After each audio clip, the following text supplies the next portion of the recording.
వందే మాత్రం. నేను మీ journalist Navatha. Welcome to our voice. రాజకీయాల్లో అతిపెద్ద బ్రేకింగ్ న్యూస్ వినిపిస్తుంది. కాంగ్రెస్లోకి మమతా బెనర్జీ, అభిషేక్ బెనర్జీ వెళ్తున్నట్టుగా వినిపిస్తోంది. ఏబీపీ న్యూస్ సూత్రాల ప్రకారం సోనియా గాంధీ స్వయంగా మమతా బెనర్జీకి పార్టీ ఉపాధ్యక్షురాల పదవిని, ఆమె మేనల్లుడు అభిషేక్ బెనర్జీకి కాంగ్రెస్ జనరల్ సెక్రటరీ పదవిని ఆఫర్ చేసినట్లుగా తెలుస్తుంది. ఒకవేళ ఈ వార్త నిజమైతే భారత రాజకీయ చరిత్రలోనే బీజేపీ ఒక అరుదైన మైలురాయిని సాధించిన తొలి పార్టీగా నిలుస్తుంది. ఎందుకంటే మొదట మమతా బెనర్జీని కాంగ్రెస్ నుంచి విడదీసి పశ్చిమ బెంగాల్లో అధికార మార్పిడి జరిగేలా చేసింది. ఆ తర్వాత బెంగాల్ని బీజేపీ సొంతం చేసుకుంది.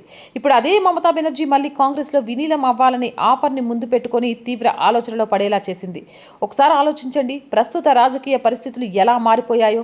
కేవలం 2 నెలల క్రితం వరకు సింహంలా గర్జించిన మమతా బెనర్జీ ఇప్పుడు తన మేనల్లుడి రాజకీయ భవిష్యత్తును కాపాడుకోవడం కోసం 1998లో తాను వీడిన అదే కాంగ్రెస్ పార్టీలో చేరడం పై చర్చలు జరుగుతున్నాయి. సొంత ఉనికికే ప్రమాదం ఏర్పడినప్పుడు ఇలాగే జరుగుతుంది.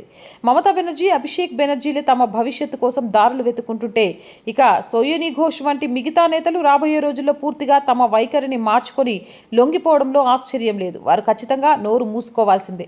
పశ్చిమ బెంగాల్లో బీజేపీ కేవలం ఎన్నికలు గెలవడమే కాదు, మమతా బెనర్జీ సృష్టించిన ఆ రాజకీయ అజేయమైన మాయాజాలాన్ని పూర్తిగా ముక్కలు చేసింది. రాజకీయాల్లో గెలుపోటములు సహజమే అయినా టీఎంసీ లాంటి అహంకారపూరిత రాజకీయాలు ఇలాగే అడ్రస్ లేకుండా కొట్టుకుపోతాయంటున్నారు విశ్లేషకులు. మరి దీనిపై మీరేమంటారు?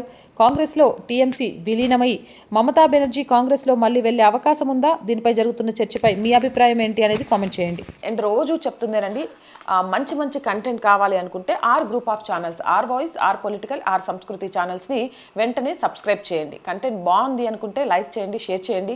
ఎలాంటి కంటెంట్ చేస్తే బాగుంటుంది అనేది కామెంట్ రూపంలో తెలియచేయండి. ఇక్కడ ఆర్థికంగా చెప్తున్నాము, చాలా సమస్యల్లో ఉన్నాము. మీరు చేసే సహాయమే ఈ ఛానల్ని నిలబెడుతుంది. దయచేసి సహాయం చేస్తారని ఆశిస్తున్నా. ఆర్థికంగా సపోర్ట్ చేయాలి అంటే సబ్స్క్రిప్షన్ పక్కనే జాయిన్ అనే బటన్ ఉంది. 1 to 5 లెవెల్స్ ఉన్నాయి. ఏదో ఒక లెవెల్లో సపోర్ట్ చేయండి. లేదా స్క్రీన్ మీద గూగుల్ పే, ఫోన్పేతో పాటు అకౌంట్ డీటెయిల్స్ ఉన్నాయి. మీకు తోచిన సహాయాన్ని అందించండి. వ్యాపార ప్రకటనల కోసం 8328500576 నెంబర్ని సంప్రదించండి. జై హింద్, జై భారత్.